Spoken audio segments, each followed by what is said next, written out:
Hello viewers, welcome to Swarali audio stories. Rama loves Sita 30వ భాగంతో మళ్ళీ మీ ముందుకు వచ్చేసాను. స్టోరీ కనుక నచ్చినట్లయితే లైక్ చేయండి, ఛానల్ని సబ్స్క్రైబ్ చేయండి. ఇక లేట్ చేయకుండా మనం మన స్టోరీలోకి వెళ్ళిపోదాం. మరుసటి రోజు ఉదయం రామ్ తన రూమ్లో రెడీ అవుతున్నాడు. అతను అద్దం ముందు నిలబడి జుట్టుకి జెల్ రాసుకుంటూ అద్దంలో నుండి సీతుని గమనించాడు. సీతు తెల్లని పూలతో చేసిన రెడ్ కలర్ జార్జెట్ చీర కట్టుకొని ఆమె నడుము వరకు ఉన్న జుట్టుకి క్లిప్ పెట్టి లూజ్గా వదిలేసింది. ఈ కాలంలో కూడా సీతు ఏ మేకప్ లేకుండా న్యాచురల్ గా ఉంటుంది. నుదిటి మీద చిన్న బొట్టు మాత్రం తన ముఖంపై క్లియర్గా కనపడుతోంది.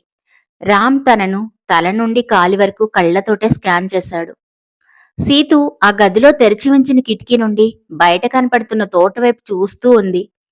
రామ్ వెనక నుండి తనని చూస్తూ, మేడం గారు దీర్ఘంగా ఆలోచిస్తున్నారు. మళ్ళీ దేని గురించేంటి అని అన్నాడు. సీతు రామ్ వైపు దెబ్బతిన్నట్టుగా చూసింది. అప్పుడు కాని రామ్ తను ఏమన్నాడో తనకు అర్థం కాలేదు. వెంటనే సర్దుకొని, అంత దీర్ఘంగా దేని గురించి ఆలోచిస్తున్నావు అన్నాను. అంతేకాని నువ్వు మరీ పెడార్థాలు తీయనవసరం లేదు అని అన్నాడు రామ్. సీతు తల తిప్పి రామ్ వైపు చూస్తూ, నేను జాబ్ చేయాలనుకుంటున్నాను రా అన్నది. ఆ మాటకి రామ్ ఫేస్ చాలా గంభీరంగా మారిపోయింది. రామ్ సీతుని చూస్తూ చాలా వ్యంగ్యంగా, ఇప్పుడు నువ్వు ఉద్యోగం చేసి ఎవరిని ఉద్ధరించాలో, అయినా నీకెవరు ఉద్యోగం ఇస్తారు అన్నాడు.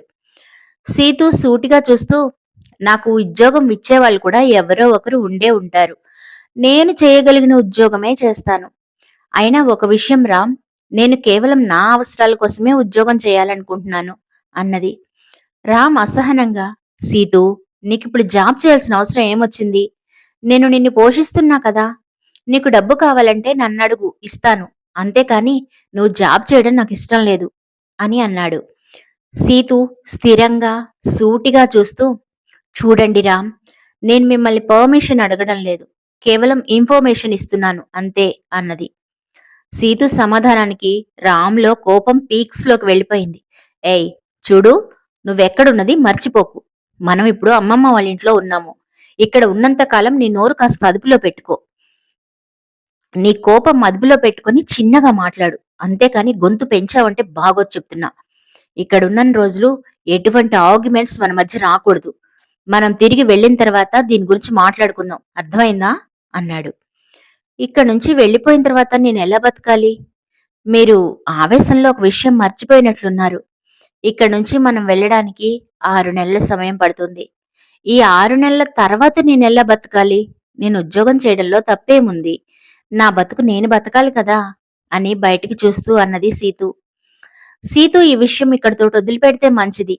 నువ్వు బయటికి వెళ్ళిన తర్వాత ఏం చేయాలనుకుంటావో అది చెయ్యి. నాకు సంబంధం లేదు. కానీ ఇక్కడున్నంత కాలం నేను చెప్పిన మాట నువ్వు విని తీరాలి. ఈ విషయం గురించి డిస్కస్ చేయడం కూడా నాకు ఇష్టం లేదిక అని కొంచెం కోపంగానే అన్నాడు రామ్. సీతుకి ఆ విషయం అంతటితో వదిలేయలేకపోయింది. ఈ రోజు ఎలాగైనా ఆ విషయం తేలిపోవాలి అని నిశ్చయించుకొని, ఎంతసేపు మీ వైపు నుంచే కాదు, ఒకసారి నా వైపు నుంచి కూడా ఆలోచించండి. నాకు కూడా సెల్ఫ్ రెస్పెక్ట్ ఉంటుంది కదా. కనీసం నా అవసరాల కోసమైనా సరే నేను ఉద్యోగం చెయ్యాలి అనుకుంటున్నాను అని దృఢంగా అన్నది సీతు. రామ్ చిరాకుగా, ఏంటి నీ నస? చెప్తున్నా కదా, నీకు కావలసిన డబ్బు నేనిస్తాను అని. నీ పతిదేవుడిని నేనే కదా అని వాతావరణాన్ని తేలిక చేయడానికి అన్నాడు రామ్. ఎప్పటిదాకా ఉంటావురా? 6 నెలలా? ఆ తర్వాత నా సంగతేంటి? నన్ను అడుక్కు తినమంటావా అన్నది సీతు. రామ్ అహంకారంతో, ఆ పని మంచిదే కదా, ఈజీగా మనీ వస్తుంది అని నవ్వాడు. రామ్ తీరు చూశాక అతనితో ఇక మాట్లాడడం కూడా వేస్ట్ అని అర్థమైంది సీతుకి. నేను వేరే ఉద్యోగం కోసం వెతుకుతున్నా రామ్. ఇక ఈ విషయం గురించి మన మధ్య వాదన అనవసరం. దయచేసి ప్రాక్టికల్ గా ఆలోచించి అర్థం చేసుకోండి అంటూ తన హ్యాండ్ బ్యాగ్ తీసుకుని బయటికి వెళ్ళిపోయింది సీతు. రామ్ ఆవేశంగా, దీనికెంత అహంకారం, ఒళ్ళంతా పొగరే. నేను మాట్లాడుతున్నా కూడా ఎలా వెళ్ళిపోతోందో, ఎంత ధైర్యం దీనికి అంటూ, ఏయ్ సీతు, ఆగు, చెప్తా నీ సంగతి అంటూ పళ్ళు పటపటా కొరుకుతూ కోపంగా తన వెనకే వెళ్లబోతున్న రామ్కి సీతుని తన అమ్మమ్మ పిలవడంతో ఆగిపోయి మెట్ల మీదనే నిలబడ్డాడు. ఏంటమ్మా సీతు, ఎక్కడికో బయటికి వెళ్తున్నట్లున్నావు అంది అమ్మమ్మ. ఆవిడ మాటలకి సీ బ్రేక్‌ఫాస్ట్ చేస్తున్న కుటుంబ సభ్యులందరూ కూడా సీతు వైపు చూశారు. అందరినీ ఒకసారి చూసిన సీతు ఒక్క క్షణం ఆలోచించి తన నిర్ణయం బయటపెట్టింది. "అమ్మమ్మ, నేను జాబ్ చేయాలనుకుంటున్నాను" అన్నది. ఆ మాటలకి తాతయ్య, "సీతూ, నువ్వు జాబ్ చేయాల్సిన అవసరమేంటి? నిన్ను మహారాణిలాగా చూసుకోవడానికి నీ భర్తున్నాడు కదా!" అంటూ తన అయిష్టతని బయటపెట్టాడు. ఆయన మాటకి సీతు చిన్నగా, "లేదు తాతయ్య, ఇంట్లో ఉంటే నాకు కూడా బోర్‌గా ఉంది. నేను అలా బయటికి వెళ్తే కొంచెం ప్రశాంతంగా ఉంటాను కదా!" అన్నది. లల్లి కల్పించుకొని, "అవునొదినా, మనకిన్ని కంపెనీలుండగా నువ్వు బయటెక్కడో ఉద్యోగం వెతుక్కోవడమేంటి? అన్నయ్య ఒక్క ఫోన్ కాల్ చేస్తే చాలు నీకు జాబొచ్చేస్తుంది కదా! బయటెక్కడో నువ్వు కష్టపడ్డమెందుకు?" అన్నది. సీతూకి ఆమె అడిగిన దానికి ఏమని సమాధానం చెప్పాలో అర్థం కాలేదు. తనకి చాలా అసహనంగా, ఇబ్బందిగా కూడా ఉంది. తన కళ్ళలో నిస్సహాయత చూసిన రామ్ కిందకి దిగి వచ్చి సీతూ సమాధానం చెప్పకముందే తనే చెప్పాడు. "అమ్మమ్మ, నేనే సీతూని ఇంటర్వ్యూకి కాల్ చేయించాను. నేనింట్లో ఉండడం వల్ల వాళ్ళు నాకు ఫోన్ చేస్తే నేనే తనని పొమ్మని చెప్పాను" అని కవర్ చేశాడు. "అది మన కంపెనీ అయితే ఇంటర్వ్యూ ఎందుకు రామ్? డైరెక్ట్‌గా తీసుకోవచ్చు కదా!" అన్నాడు తాతయ్య. "అదే తాతయ్య, సీతు మీద నాకు ఎంత నమ్మకం ఉన్నా కంపెనీ మనదే అయినా తను స్వయంగా తన టాలెంట్‌తోనే జాబ్ తెచ్చుకోవాలి అనుకుంటోంది సీతు. అందుకే నేను సరే అన్నాను" అన్నాడు. అందరూ సీతుని నిజమా అన్నట్లుగా చూడడంతో తల అటూ ఇటూ ఊపి అదోలా నవ్వింది సీతు. శిల్ప కూడా అక్కడే ఉంది. సీతు రామ్ కంపెనీలో జాబ్ అనే మాట శిల్పకి అస్సలు నచ్చలేదు. అందుకే కంగారుగా రామ్ దగ్గరికి వెళ్ళి, "శిల్ప, రామ్ సీతుకి నీ కంపెనీలో జాబ్ చేసేటంత టాలెంట్ ఉందా? కానీ నువ్వు తనకు నచ్చచెప్పకుండా ఎందుకు రిస్క్ తీసుకుంటున్నావు? కంపెనీని ఎందుకు రిస్క్‌లో పెడుతున్నావు? తన టాలెంట్‌కి సరిపోయే జాబ్ బయటెక్కడైనా ఇప్పిస్తే సరిపోతుంది కదా!" అన్నది శిల్ప. అక్కడ ఉన్న వాళ్ళకి శిల్ప మాటలు ఏమాత్రం నచ్చలేదు, రామ్‌తో సహా. ఆ విషయం అతని మొహంలో స్పష్టంగా కనపడ్డది. సీతు విషయంలో తన మాటలకి అందరూ అవమానంగా ఫీలయ్యారు. లల్లి కోపంగా, "మా ఇంటికి గెస్ట్‌గా వచ్చిన మీరు మా వదిన గురించి ఏదో మీకే అంతా తెలిసినట్టు అలా తక్కువ చేసి మాట్లాడతారెందుకు? అలా అనే హక్కు అసలు మీకెవరిచ్చారు? ఎంత మా వదిన మీ ఫ్రెండ్ అయినా ఇప్పుడు తను మా ఇంటి కోడలు. తన గురించి అలా ఇన్సల్ట్‌గా మాట్లాడితే మా ఎవ్వరికీ నచ్చదు" అని కొంచెం సీరియస్‌గా అంది లల్లి. శిల్ప లల్లిని కోపంగా చూస్తూ, "నువ్వు చాలా ఎక్కువగా మాట్లాడుతున్నావు. నీ లిమిట్స్‌లో నువ్వుండు" అన్నది. లల్లి కూడా తగ్గకుండా, "నేనేమీ తప్పుగా మాట్లాడలేదు. చెప్పాలంటే నువ్వే నీకు సంబంధం లేని విషయాల్లో తలదూరుస్తున్నావు" అని విసుగ్గా అన్నది లల్లి. శిల్ప ఉక్రోషంగా, "రామ్, మీ చెల్లి అలా అంటుంటే నువ్వేం మాట్లాడవేంటి?" అన్నది. రామ్ శిల్పని అసహనంగా చూస్తూ, "చూడు శిల్ప, మధ్యలో దూరి అనవసరంగా మాట్లాడింది నువ్వు. నీకు సంబంధం లేని వాటిలో దూరితే రిజల్ట్ ఇలాగే ఉంటుంది. నోరు మంచిగా ఉంటే ఏ గొడవ ఉండదు. ఆమె ఈ ఇంటి ఆడబిడ్డ. నువ్వు గెస్ట్‌గా వచ్చిందానివి. ఆ విషయం మర్చిపోయి మాట్లాడుతున్నావు" అని కొంచెం కోపంగానే అన్నాడు. రామ్ అలా అనేసరికి దెబ్బకి శిల్ప నోరు మూతపడింది. రామ్ లల్లిని చూస్తూ, "లల్లీ, ఇంటికొచ్చిన పెద్దవాళ్ళతో ఇలాగేనా మాట్లాడేది? తన వయసులో నీకంటే పెద్దది. కాస్త గౌరవం ఇచ్చి మాట్లాడడం పద్ధతి" అని అనునయిస్తున్నట్లుగా అన్నాడు రామ్. లల్లి తలదించేసి, "సారీ అన్నయ్య, ఇకపై అలా మాట్లాడను" అంటూ శిల్పని చూస్తూ, "సారీ ఆంటీ" అని ఆంటీ అనే మాటని ఒత్తి పలికింది లల్లి. అప్పటిదాకా ప్రేక్షక పాత్ర వహించిన భరత్ అప్పుడు నోరు విప్పాడు. "అవును లల్లి, నువ్వు పెద్దవాళ్ళతో చాలా మర్యాదగా నడుచుకోవాలి. ఇక శిల్పాయి ఆంటీని అలా మాట్లాడకు" శిల్పని రామ్‌కి చూపిస్తూ శబ్దం రాకుండా పెదవులు కదిలించి ఏదో చెప్పాడు భరత్. అంతే, రామ్ సీరియస్‌గా మారిపోయాడు. రామ్‌కి కోపం వచ్చేసరికి అందరూ సైలెంట్ అయిపోయారు. అంతా ఈ శిల్ప వల్లే అని మనసులో తిట్టుకున్నారంతా. అసలు భరత్ అన్న మాటలేంటంటే, శిల్ప ఆంటీ అంటే రామ్‌కి యాంటీ లవర్ అని అతను రామ్‌తో చెప్పాడు. అది అర్థమైన రామ్‌కి టెన్షన్ వచ్చేసింది. భరత్ ఎక్కడ బయట పెట్టేస్తాడో అని. వెంటనే రామ్ శిల్పని చూస్తూ, "శిల్ప, నీ రూమ్‌కి వెళ్ళు" అని అన్నాడు.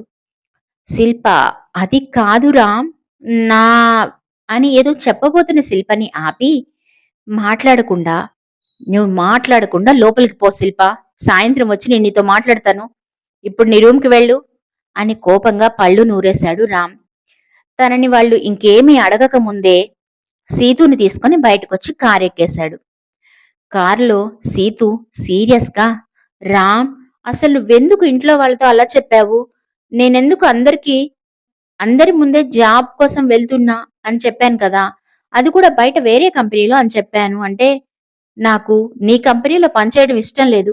ఏదో నేను నీ భార్యని కాబట్టి రికమెండేషన్‌తో జాబొచ్చింది అని అక్కడున్న వాళ్ళంతా అనుకోవడం నాకిష్టం లేదు. అందుకే ముందే చెప్పాను. కానీ నువ్వేం చేశావు? నేను వద్దనుకున్నదే చేశావు అని అన్నది. నాకు కూడా ఇష్టం లేదు నా భార్య మరొకరి దగ్గర పనిచేయడం అని డ్రైవింగ్ మీద కాన్సంట్రేషన్ పెట్టి అన్నాడు రామ్ సీరియస్‌గా. సీతుకి అతను తనను భార్య అనడం ఆమె మనసుని చల్లబరిచింది. మనసులో బటర్‌ఫ్లైస్ ఎగిరాయి. అంతలో మళ్ళీ వాస్తవం గుర్తొచ్చేసింది. రామ్ మళ్ళీ మాట్లాడుతూ, "నువ్వు ఎక్కడ జాబ్ చేయాలో నేను డిసైడ్ చేస్తానుగా. నువ్వు కాదు. కాసేపు నోరు మూసుకొని సైలెంట్‌గా ఉంటే బావుంటుంది. లేదంటే నీ నోరు వేరేలాగా మూయించాల్సి ఉంటుంది" అని రెండర్థాలొచ్చేలాగా మాట్లాడాడు. రామ్ మాటలకు చేదు తిన్నట్టుగా మొహం పెట్టింది సీతు. అతని మాటలు తనకస్సలు నచ్చలేదు. సీతు అసహనంగా, "పోనీ నేను ఇప్పుడు ఏ ఉద్యోగానికి ఇంటర్వ్యూకి వెళ్ళాలో అదేనా చెప్తావా?" అంది. "నా పర్సనల్ అసిస్టెంట్" అన్నాడు రామ్ తన వైపు చూస్తూ. "నీ అసిస్టెంట్‌గానా?" అని నోరు తెరుచుకొని చూస్తూ, "నేను చచ్చాను వీడి చేతిలో" అనుకుంది మనసులో. కాసేపటికి, "అవును, నీ అసిస్టెంట్ షీలా ఉంది కదా! మరి మళ్ళీ నేనెందుకు?" అని అడిగింది. "ఆమె లాంగ్ లీవ్ తీసుకోబోతోంది. Maternity leave. ఇక నీ ప్రశ్నలు ఆపుతావా?" అన్నాడు రామ్. సీతు కంగారు పడింది. "అంటే నేను ఈ జాబ్‌లో జాయిన్ అయితే, ఈ వర్క్ అంతా చేస్తున్న తర్వాతైనా సరే, కొన్ని రోజులకి, కొన్ని నెలల తర్వాత నేను కూడా ఈ లీవ్ తీసుకోబోతానా?" అనుకుంది. అరగంట ప్రయాణం తర్వాత ఇద్దరూ రామ్ కంపెనీ గేట్ దగ్గర ఆగారు. సీతు తన డెసిషన్ వెనక్కి తీసుకోకూడదు అనుకుంది. ఇద్దరూ లోపలికి నడిచారు. షీలా వాళ్ళ ఎదురుగా వచ్చి చిరునవ్వుతో "గుడ్ మార్నింగ్ సార్" అని విష్ చేసింది. రామ్ తల ఊపి, "షీలా, టీమ్ మేనేజర్కి కాల్ చేయండి. నా పర్సనల్ అసిస్టెంట్ పోస్ట్కి ఇంటర్వ్యూ ఉంది. త్వరగా రమ్మని చెప్పి తనని ఇంటర్వ్యూ చేయమనండి" అంటూ నడుస్తూనే, ఆదేశాలిస్తూనే ఫాస్ట్‌గా నడుస్తూ తన క్యాబిన్‌లోకి వెళ్ళాడు రామ్. షీలా బాస్ చెప్పిన పని చేయడానికి ఫాస్ట్‌గా వెళ్ళిపోయింది. రామ్ ఇంట్లో వాళ్ళ ముందు బిల్డప్ కోసం పని కట్టుకొని కంపెనీకి తీసుకువచ్చాడని రామ్‌ని తిట్టుకుంటూ ఇంటర్వ్యూ జరిగే ప్లేస్‌కి వచ్చింది సీతు. 20 నిమిషాల్లో అంతా రెడీ అయిపోయింది. ఆమెను ఇంటర్వ్యూ చేయడానికి కంపెనీకి చెందిన ఇద్దరు టీమ్ మేనేజర్లు వచ్చారు. కొన్ని సెకన్లు కళ్ళు మూసుకున్న సీతు తనని తాను సిద్ధం చేసుకొని ఇంటర్వ్యూ రూంలోకి అడుగుపెట్టి వాళ్ల పర్మిషన్‌తో ఎదురుగా ఉన్న చైర్‌లో కూర్చుంది. వాళ్ళు అడిగిన ప్రశ్నలకి ఆమె చాలా ప్రశాంతంగా, స్పష్టంగా సమాధానాలిచ్చింది సీతు. వర్క్‌కు సంబంధించిన ప్రశ్నలన్నిటికీ ఆమె తెలివిగా సమాధానాలిచ్చింది. ఇంటర్వ్యూ పూర్తి చేసిన మేనేజర్లు ఆ రిపోర్టు రామ్‌కి సమర్పించారు. ఆ రిపోర్ట్ చూసిన రామ్ ఆమె తెలివిని మనస్సులోనే మెచ్చుకున్నాడు. నిజానికి మన రామ్ ఇంటర్వ్యూ మొత్తం లైవ్‌లో చూశాడు. సీతు టాలెంట్ చూసి అప్పుడే ఆశ్చర్యపోయాడు. మరి ఈ టామ్ అండ్ జెర్రీ కథ ఇప్పుడే స్టార్ట్ అయింది. మరి మన సెకండ్ హీరో భరత్ ఉన్నాడు కదా! మరి అతని కథేంటో తెలుసుకోవాలి అని మీకుంది కదా! చెప్పాలి అని నాకు కూడా ఉంది. అయితే లైక్ చేసేయండి. ఛానల్‌ని సబ్స్క్రైబ్ చేసుకోండి.